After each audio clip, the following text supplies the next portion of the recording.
Hello, welcome to Saurabh sir classes. This is Chinu Thakur और अभी हम लोग बात करने वाले हैं एक और इम्पोर्टेंट रिक्रूटमेंट के लिए। ये रिक्रूटमेंट आया है सीबीएसई बोर्ड की तरफ से, गवर्नमेंट जॉब है। सारी बातें डिटेल में करने वाले हैं। मैं डायरेक्ट आपको वेबसाइट पर लेकर जा रही हूँ और सारी इन्फॉर्मेशन आपको वेबसाइट पे ही मिल जाएगी। यहाँ आप देखेंगे public notice CBSE recruitment examination 2024 और नीचे है online application for direct recruitment for the post of superintendent and junior assistant. Vacancy का नोटिफिकेशन आपका है, क्लिक करेंगे और उसके बाद डिटेल एडवर्टीजमेंट। तो देख लेते हैं वैकेंसी नोटिफिकेशन क्या कहता है। ठीक है, चलिए। तो सीबीएसई का वैकेंसी नोटिफिकेशन है ये, हम डायरेक्ट यहाँ पर आ गए हैं। ग्रुप बी और ग्रुप सी, अच्छा दो ग्रुप का यहाँ पर रिक्रूटमेंट आया हुआ है। ओके, चेक कर लेते हैं।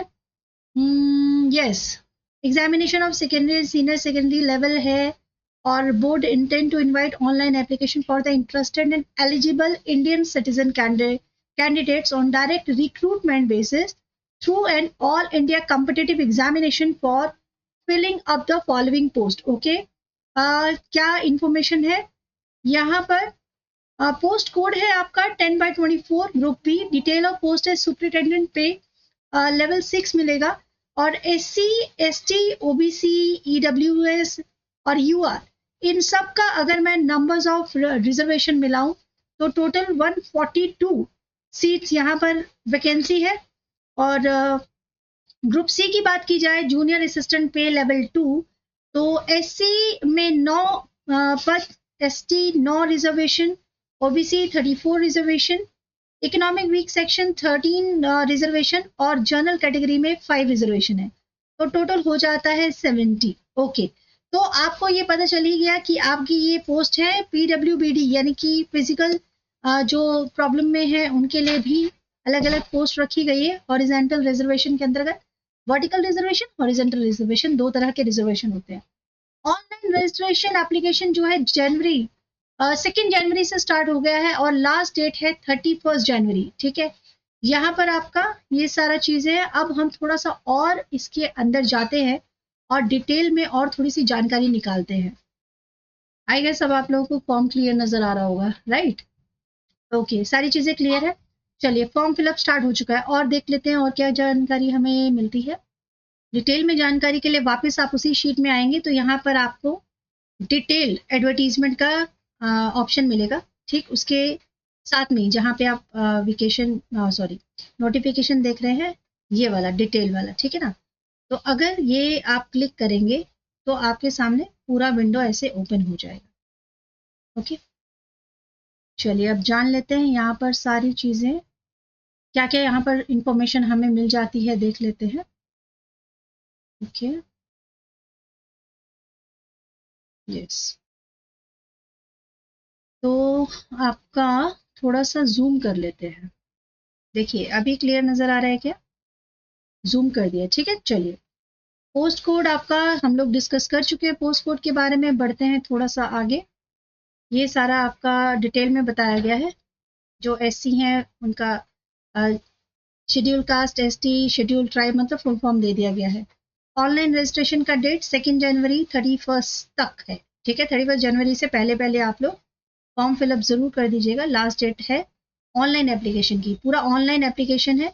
आप जो भी फॉर्म फिलअप कर रहे हैं ऑनलाइन मोड से ही कर रहे हैं, किसी भी तरह का ऑफलाइन मोड नहीं है।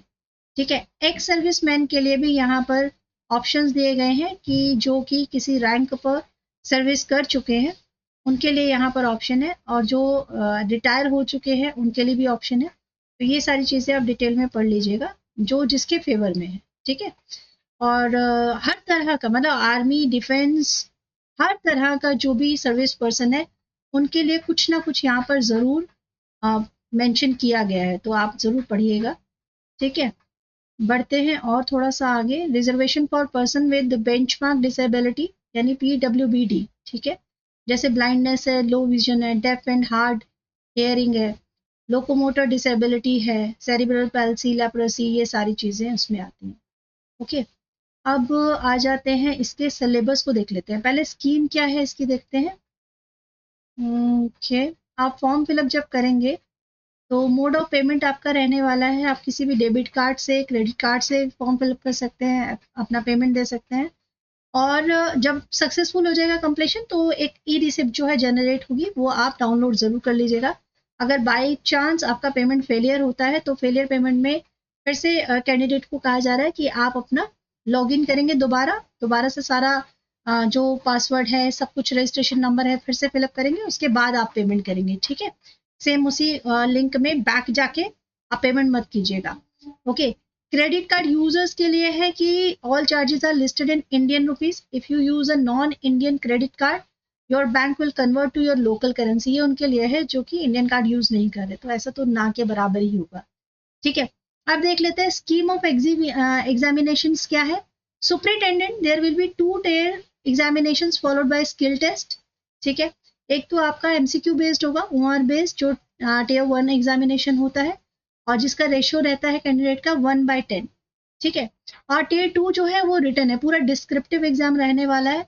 और टेयर 2 में अगर हम बात करें तो रिटन टेस्ट होगा, जहां पर जो टेस्ट है उसे स्किल टेस्ट भी कहा जाएगा, क्वालिफाइंग नेचर रहेगा, जिसका रेशियो 1:5 रहने वाला है। ठीक है, ऑफिशियल वेबसाइट पे जाकर देखेंगे तो ये सारी चीज़ें आपको उसमें भी नज़र आ जाएंगी। अब थोड़ा सा हम देख लेते हैं क्या क्या सिलेबस रहने वाला है, एग्जाम जो आएगा उसमें किस तरह के क्वेश्चन आने वाले हैं। ड्यूरेशन अगर डिस्कस करते हैं तो मैं देखती हूँ, अगर हाँ ठीक है सब क्लियर आ रहा है। ड्यूरेशन अगर डिस्कस करें तो 3 घंटे का पेपर होने वाला है, पूरा 3 आवर्स का है। और टॉपिक में अगर देखें तो करंट अफेयर्स है, जनरल अवेयरनेस, जिसमें मेजर करंट इवेंट्स डिस्कस होंगे, और issue of India and world. ठीक है, इसको थोड़ा सा और क्लियर करने की कोशिश करते हैं। I think it's better now. ठीक है, major current events, issue of India and world for event of national and international importance, जो ये आपकी सीओपी और जो भी इन्वायरमेंट से रिलेटेड अभी अभी हाल ही में मीटिंग्स हुई हैं, एग्रीमेंट्स हुए हैं, वो सारे इंपॉर्टेंट रहने वाले हैं। Person and places in recent news, जो आज की डेट में या रिसेंटली जो इंपॉर्टेंट पर्सनैलिटी होंगी जो कि इंडिया से रिलेट कर रही होंगी। Games and sports related activities आएंगी। ठीक है, social media, role of ICT and AI in modern times, ये बहुत इंपॉर्टेंट है। आपका एआई और आईसीटी पे क्वेश्चंस बनते ही बनते हैं। पार्ट 2 में हम डिस्कस करेंगे जर्नल मेंटल एबिलिटी से रिलेटेड क्वेश्चन आने वाले हैं, जिसमें जर्नल इंटेलिजेंस, लॉजिकल रीजनिंग और एनालिटिक एबिलिटी आपकी जो है चेक की जाएगी।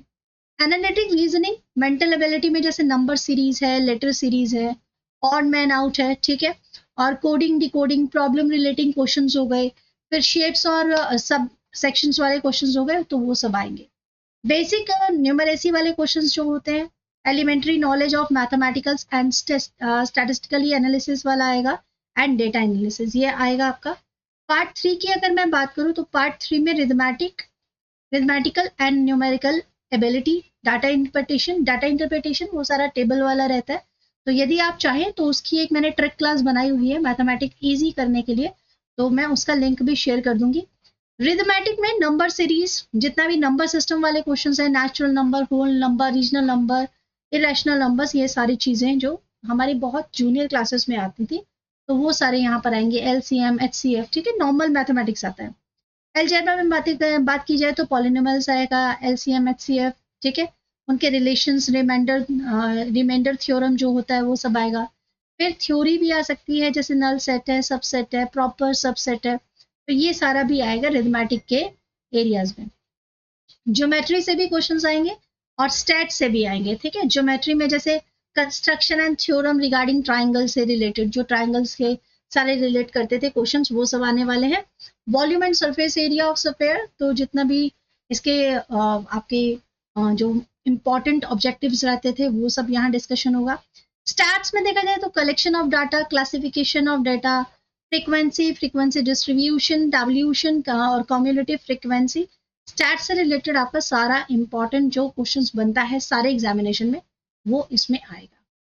पार्ट 4 में जनरल हिंदी, जैसे हिंदी की वर्णमाला है, विराम चिन्ह है, शब्द रचना, वाक्य रचना, अर्थ है, शब्द रूप, संधि, समास, क्रियाएं, अनेकार्थी शब्द, विलोम शब्द, पर्यायवाची शब्द, मुहावरे एवं लोकित्या, तत्सम एवं तद्भव शब्द आते हैं, देशज विदेशी आते हैं। तत्सम तद्भव जानते हैं ना, एक जो शुद्ध हिंदी का शब्द है, दूसरा आपका जो आजकल बोली जाने वाली भाषा, जो हिंदी उर्दू सब मिक्स करके जो बोली जा रही है, उसे तद्भव शब्द कहते हैं। इसके अलावा हिंदी भाषा के प्रयोग में आने वाली अशुद्धियां जो हैं, हिंदी की मुख्य बोलियां, वो सब आएगा पार्ट में। जनरल इंग्लिश की बात की जाए तो active voice and passive voice पे क्वेश्चन बनेगा, parts of speech, transformation of sentences, direct and indirect speech, punctuation and spelling, word meaning, vocabulary and usages, items and phrases, fill in the blanks. तो ये सारा आपका English और हिंदी का syllabus है। Computer proficiency की बात की गई है तो जो बेसिक इंफॉर्मेशन जो कंप्यूटर की रहती है, जैसे organisation of computer, central processing unit पे क्वेश्चन जरूर बनता है, ब्रेन ऑफ कंप्यूटर पे बनता है, इनपुट आउटपुट पे क्वेश्चन आएगा, बाइनरी लैंग्वेज पे क्वेश्चन बन सकता है, कंप्यूटर मेमोरी पर क्वेश्चन जरूर आता है, ध्यान रखिएगा। और जो उसकी यूनिट है, bit, byte, kilobyte, megabyte, gigabyte, उस पर क्वेश्चन जरूर बनता है। सॉफ्टवेयर की बात करें तो विंडो ऑपरेटिंग सिस्टम है तो उससे रिलेटेड क्वेश्चन बन सकते हैं। Working with internet and emails, तो वो बहुत इजी क्वेश्चन आते हैं, बट यदि आपने क्वेश्चन पढ़े ही नहीं होंगे तो फिर जितने भी इजी रहे वो टफ हो जाएंगे, ठीक है। Basic of networking and cyber security से रिलेटेड क्वेश्चन आते हैं, तो टोटल 150 क्वेश्चन होते हैं, जिसके मार्क्स जो है आपको 450 दिए गए हैं, ठीक है। 3 घंटे का ये पूरा पेपर रहने वाला है। और टीयर 2 में अगर मैं बात करूं तो करंट अफेयर्स जो है वो पूरा कंपोनेंट रहेगा, ठीक है। और ये आपका डिस्क्रिप्टिव वाला है। इंडियन हिस्ट्री, इसमें पूरा इंडियन हिस्ट्री को आपको कवर करना होगा, जिसमें एंशियंट मिडीवल पार्ट ज्यादा है, ठीक है, जिसमें आपका जो एंशियंट और मिडीवल इंडियन पार्ट के जो मेजर लैंडमार्क हैं, यानी जो बहुत इंपॉर्टेंट घटनाएं घट चुकी हैं, उनके बारे में क्वेश्चन बनेगा।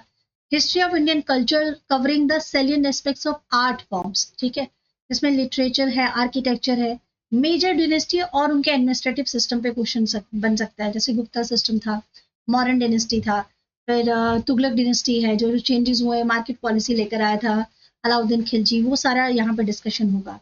फ्रीडम स्ट्रगल पे बहुत सारे क्वेश्चन बन सकते हैं जो मॉडर्न इंडियन हिस्ट्री से रिलेट करते हैं। ऊपर सिर्फ एंशियंट और मिडिवल पीरियड लिखा है, बट एक्चुअली एंशियंट, मिडिवल और मॉडर्न तीनों से रिलेट करते हुए क्वेश्चन आते हैं। तो यदि आप ये एग्जाम क्रैक करना चाहें तो आप सौरभ सर क्लासेस को भी ज्वाइन कर सकते हैं, because we have already initiated Indian history, बहुत पहले से स्टार्ट हो चुका है, तो इसमें बहुत सारी क्लासेस हैं जो आपके लिए बहुत इंपॉर्टेंट होने वाली है। इंडियन इकोनॉमी की बात की जाए तो broad physical feature and major physiographical division, और ये सारे टॉपिक आपके इंडियन ज्योग्राफी में रहने वाले हैं। साइंस एंड टेक्नोलॉजी, ठीक है, और इकोनॉमी, ये सारे कॉन्सेप्ट आप एक बार पढ़ लीजिएगा, ठीक है, डिटेल में ये सारा आप डाउनलोड करके आराम से पढ़ सकते हैं। तो जो मोटा मोटी बात है वो मैंने आपके साथ सारी बताई दी है, ये भी मैंने आपके साथ डिस्कस कर लिया कि ऑब्जेक्टिव टाइप के क्वेश्चंस जो है कैसे आएंगे। चॉइस ऑफ मीडियम की बात कर लें अगर, तो हिंदी और इंग्लिश दोनों चॉइस आपके पास रहने वाली है, दोनों में आप चॉइस कर सकते हैं कि किस में क्वेश्चंस आपको करना है, ठीक है। इसके बाद आपका एक्सपेक्टेड लेवल ऑफ नॉलेज, तो सीनियर सेकेंडरी टियर 1 का क्वेश्चन आप देंगे तो आपका स्कूल जो है सीनियर सेकेंडरी तक आपका जितना भी बुक्स है उसके हिसाब से पढ़ लेंगे। जब टियर 2 के लिए तैयारी करेंगे, ग्रेजुएशन लेवल तक की तैयारी चाहिए, ठीक है, तो वो इतना सिंपल नहीं होगा, थोड़ा तैयारी मजबूत करके रहिएगा। क्राइटेरिया हम लोग डिस्कस कर चुके हैं, ये भी हो गया है, यस। टियर 1 एग्जामिनेशंस जो हैं इन सारी सिटीज में होने वाले हैं, सिटी और स्टेट दोनों एक बार चेक कर लीजिएगा और उसके हिसाब से आप अपना फॉर्म फिलअप कीजिएगा, ठीक है जी। और इसमें मार्किंग स्कीम देख लेते हैं। टियर 1 जो है 3 marks shall be awarded to every correct answer and 1 mark shall be deducted for every incorrect answer. तो ये आप ध्यान रखिएगा, आपका नेगेटिव मार्किंग इसमें है। Unanswered question will not be given any marks, तो कोई मार्क्स ही नहीं दिया जाएगा। There is only 1 correct response for each question, ठीक है। Objective type part of tier 2, उसमें भी आपको जो है नेगेटिव मार्किंग है, ठीक है, ये बहुत ध्यान से आप करिएगा। इंपॉर्टेंट इंस्ट्रक्शन जो कैंडिडेट के लिए है वो आप यहाँ पे जरूर पढ़ लीजिएगा, वही कि आपको सेंटर में 2 घंटे पहले आना है, एडमिट कार्ड लाना है, क्या क्या नहीं पहनना है, क्या क्या कैरी करना है, सब कुछ यहाँ पर डिटेल में दिया है। वो भी जब आप एग्जाम देने जाओगे ना, मैं फिर से आपको सब याद दिला दूंगी, वो आप इन सब चीज़ों की टेंशन मत लीजिए। और बस सारी आपको जानकारी मैंने दे दी है, ओके, यस, ओके। अच्छा, आपको सर्टिफिकेट देना होता है, वो सब हम बाद में देख लेंगे, वो सारी बातें कॉमन बातें। तो आपको फिलहाल एग्जाम की तैयारी शुरू कर देनी है। तो एग्जाम की तैयारी के लिए यदि आप चाहें कि आपको कोई हेल्प चाहिए तो आप बिल्कुल हेल्प ले सकते हैं, ठीक है। No, CBSE/rec/cell/14. यस, तो आप सारा जो भी इम्पोर्टेंट इन्फॉर्मेशन है वो सौरभ सर क्लासेस से भी ले सकते हैं। आप सिंपल कमेंट सेक्शन में कमेंट करेंगे कि आप प्रिपेयर कर रहे हैं ये examination and you need help, बाकी हमारी टीम आपसे कांटेक्ट करेगी, जिस तरह से भी हो सकेगा हम आपकी हेल्प ज़रूर करेंगे। यदि आपको लगता है कि मैं पे नहीं करूँगा तो आप चिंता मत कीजिए, बहुत सारी ऐसी क्लासेस चलती हैं यूट्यूब की तरफ से जो हम लोग चलाते हैं, जो फ्री ऑफ कॉस्ट होती है, जिसकी कोई पेमेंट नहीं होती है, लेकिन आपको क्लासेस ज्वाइन ज़रूर करनी होती है टाइमली, क्योंकि वो आपके लिए क्लासेस की जाती है। So thank you so much guys, मैं मिलूंगी फिर आपके साथ एक इंपॉर्टेंट इन्फॉर्मेशन लेके। All the very best for your examination.